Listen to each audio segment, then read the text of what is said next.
பெபிலிஷியஸ் moms kitchen. இன்னைக்கு என்னோட 9 months பேபியோட டின்னர் ரெசிபி என்னன்னு பார்க்கலாம். இதுக்கு தேவையான ingredients: ghee 1 spoon, 1 spoon of அவல், போகான்னு சொல்லுவோம் ஹிந்தியில், 1/2 ஸ்பூன் வந்து ராகி பவுடர், ஒரு சின்ன கியூப் ஆஃப் பன்னீர் எடுத்திருக்கேன். இந்த ரெசிபி பேர் பன்னீர் போஹா ராகி. இது எப்படி பண்ணலான்னு பார்க்கலாம். ஃபர்ஸ்ட்டு ஒரு பேன் லைட் பண்ணிட்டு 1/2 ஸ்பூன் ஆஃப் கீயை நம்ம இதில் ஆட் பண்ணிக்கிறோம். கீ சூடான உடனே நம்ம பன்னீர் லைட்டாக ஆட் பண்ணி ஒரு 1/2 செகண்ட் இது சாட்டே ஆனால் போதும். சிம்மில் வச்சுக்கோங்க. உடனே நம்ம இந்த போகாவையும் அவலையும் ராகி பவுடரையும் அதில் மிக்ஸ் பண்ணிக்கலாம். லைட்டாக அப்படி ஸ்டிர் மிக்ஸ் பண்ணி விட்டுட்டா போதும். ரொம்ப நேரம் இந்த பவுடர் ரோஸ்ட் ஆக வேண்டாம். உடனே நம்ம இதில் தண்ணி ஊற்றிடலாம். 1/2 கப் ஆஃப் தண்ணி ஆட் பண்ணியிருக்கேன். இப்போ இது நல்லா பாயில் ஆகணும். நான் இந்த அவல் பவுடர் எப்படி பண்ணேன் அப்படின்னா, அவலை எடுத்துட்டு உங்களுக்கு தேவையான குவான்டிட்டி அவல் எடுத்துட்டு அதை ட்ரை ரோஸ்ட் பேனில் போட்டு ட்ரை ரோஸ்ட் பண்ணி மிக்சியில் பவுடர் பண்ணி வச்சுக்கிட்டேன். இது ரொம்ப இன்ஸ்டண்ட்டான ஒரு ஃபுட். எந்த எமர்ஜென்சி டைம்லையும் நீங்கள் டக்குன்னு குக் பண்ணி பாப்பாவுக்கு குழந்தைங்களுக்கு கொடுக்குற அளவுக்கு ரொம்ப ஈஸியான ஒரு ஃபுட். அதை தான் ஆட் பண்ணியிருக்கேன்.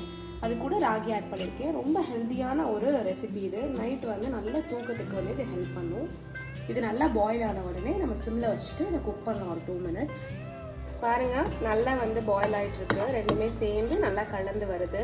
இந்த மாதிரி நல்லா இன்னும் ஒரு 2 minutes வச்சாவே இது ரெடி ஆயிடும். நடுவில் நீங்கள் அப்பப்போ மிக்ஸ் பண்ணிகிட்டே இருக்கணும். ஸோ சீக்கிரமாக ரெடி ஆகிடும். ஆக்சுவலாக இன்றைக்கி எனக்கு ரொம்பவே ஒரு டயர்டான நாள். ரொம்ப நான் டீஹைட்ரேட் ஆகிட்டேன்.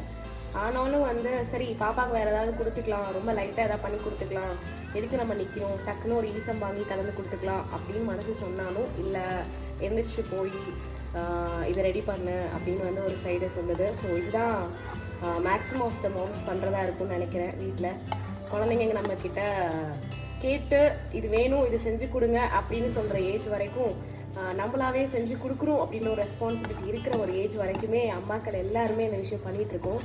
ஸோ இந்த வீடியோஸ் நான் மேக் பண்ணுறப்ப எல்லாமே நினைப்பேன், ஹவு அம்மாங்கள் எல்லாம் எவ்வளோ கிரேட் அப்படின்னு நினைக்கிறேன். ஸோ ஐ ஹோப் நான் கூட இந்த ட்ராவலில் ஒரு நல்ல அம்மாவாக இருக்கேன் அப்படின்னு நினைக்கிறேன். ஸோ பாருங்கள், இப்போ இது நல்லாவே ரெடி ஆயிடுச்சு. ரொம்ப திக்காச்சுன்னா குழந்தைங்க முழுங்கிறதுக்கு கஷ்டமாக இருக்கும்.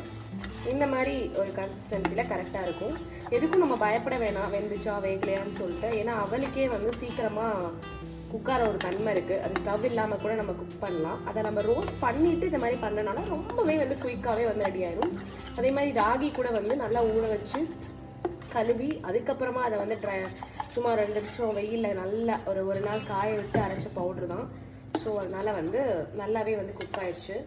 இதுதான் கன்சிஸ்டன்சி. இப்போ இதை ஆற வச்சு நம்ம குழந்தைக்கு கொடுக்கலாம். எப்படி கொடுக்கலான்னு பார்க்கலாம். அவங்க ஃபுட்டுக்காக வெயிட் பண்ணிட்டு இருக்காங்க.